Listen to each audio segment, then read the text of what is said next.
নির্দেশনা তো অনেক কিছু দিয়েছিলাম, মোটামুটি সেগুলো মানাও হচ্ছে। যেমন প্রত্যেকটি লঞ্চে এখন আনসার আছে নিরাপত্তার জন্য, এবং মোটামুটিভাবে, যদিও আজকে শুক্রবার ফেস্টিভ্যাল, কিছু কিছু রুটে লঞ্চ নেই, একটা বা দুটো লঞ্চ আছে, দুটো বা তিনটা লঞ্চ চলে, সেজন্য হয়তো ছাদের উপরে লোক আমি দেখলাম, বাট নট ডিজায়ারেবল।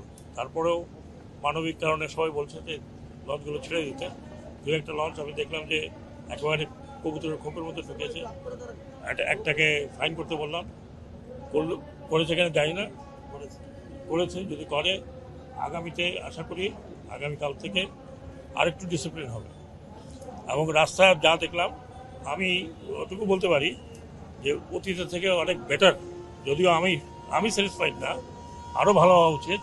পুলিশকে আমি বলেছি, আশা করি পুলিশ এই কথাগুলো শুনবে। কালকে হয়তো আমি আসলেও তো আবার আরেকটু বেটার দেখব। তবে এবার ঈদে যে আমরা যে কেওসটা দেখতাম, সেই কেওসটা নাই, এবং এটা একটা ভালো জিনিস। কারণ আমরা অনেক আগের থেকে প্রিপারেশন নিয়েছি। এবং এই লঞ্চ ঘাটের বিষয়ে, লঞ্চ ঘাটে কোনো অপ্রীতিকর ঘটনা যাতে না ঘটে, যাতে যাত্রীরা সহজে লঞ্চে উঠতে পারে।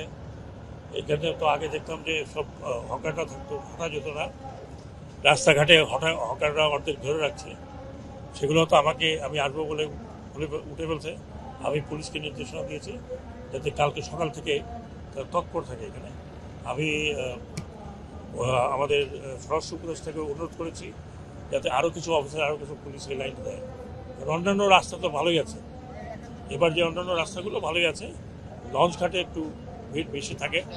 আর এটাই আমাদের দক্ষিণবঙ্গে যাওয়ার সহজ এবং সস্তা উপায়।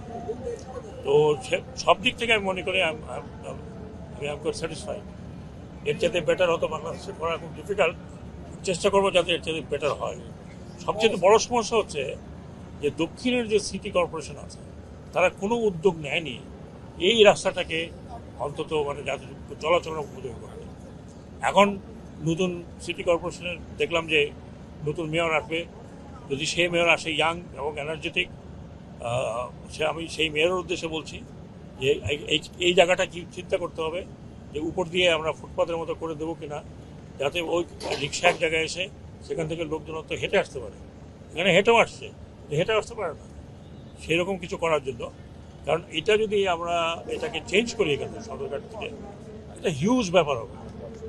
যদিও অনেকে বলছে সদরঘাট চেঞ্জ করার জন্য, কিন্তু এটা অনেক হিউজ ব্যাপার হবে, এটাও তো করা যাবে না। চিন্তা করতে হবে যাতে যাত্রীরা, বিশেষ করে এই ছুটির ষোটার সময় যখন যাত্রীরা আসে, অন্য সময় তো এখন লঞ্চের যাত্রী কম, তো সেটাই আমি মনে করি। আমি আশা করবো এই জনগণও সহযোগিতা করবে, যারা যাত্রী তারাও সহযোগিতা করবে, লঞ্চ মালিকগণ সহযোগিতা করবে। আমার সাথে কথা হয়েছে, তারা সহযোগিতা করতে চায়। তো ঈদের সময় একটু চাপ বাড়ে, অন্য সময় তো লঞ্চগুলো প্রায় খালিই থাকে। তো আশা করি যে তারা, আমি ভাড়াটা চেক করতে পারিনি, নির্ধারিত ভাড়াই যাচ্ছে, এটা একটা বড় জিনিস। আনসার আছে, এটা একটা বড় জিনিস। এবং মোটামুটিভাবে সময় মতো লঞ্চ ছাড়ছে। আমি বলেছি যে সকালেও কেউ ছাড়তে চায়, সকালে ছেড়ে বিকেলে আসতে চায়, তাদের জন্য ওপেন আছে। তো আশা করি এবার ঈদে অনেক সহজ, অন্যান্য ঈদের তুলনায় আমার যে অভিজ্ঞতা তার তুলনায় এবার অনেক বেটার আছে। ভাড়া ছিল, যেহেতু আগের অন্য সময় লঞ্চে যাত্রী হয় না, তারা ওই ভাড়া থেকে নিচে নেওয়া শুরু করেছে। আমার সাথে যখন মালিকদেরও কথা হলো, তখন তারা বললেন যে, আমি বললাম যে যেই ভাড়া নির্ধারিত ভাড়ার উপরে 1 পয়সা নিতে পারবে। এখন মনে করেন তার নির্ধারিত ভাড়া 500 টাকা, আমি বলেছি সবাইকে লিখে রাখতে 500 টাকা। এখন যদি তারা 500 টাকার নিচে নেয়, তাহলে তো এটা তাদের ব্যাপার, ভালো কথা, কিন্তু 500 টাকার উপরে নিতে পারবে না, ওটারও কথা। এখন যদি কোনো লঞ্চ মালিক মনে করে যে না 500 টাকা না 400 টাকা করে নেব, যাত্রী বেশি নেব, যাত্রী এত ভুল থাকে, তাহলে কম ভাড়া দিলে তো স্বস্তির ব্যাপার। কিন্তু যে নির্ধারিত ভাড়া আছে যেটা, তার উপরে নিতে পারবে না, এটা হলো কথা। নিচে নিলে নিতে পারে, সেটা আমি মনে করবো না, মনে করবো ভাড়াটা তো ওনারাই কমাচ্ছে, কারণ ও তো যেই ভাড়া নির্ধারিত এটাই কম, এটাই কম।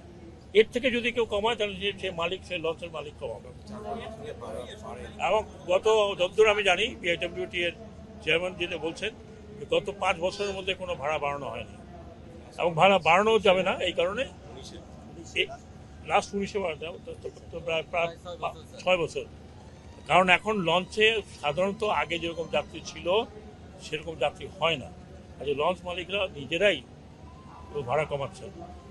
আর এখন যেহেতু একটা ঈদ, সবাই উঠছে, তো নির্ধারিত ভাড়ার উপরে যাবে না। এখন নির্ধারিত ভাড়ার নিচে যদি কেউ নেয় অসুবিধা নেই।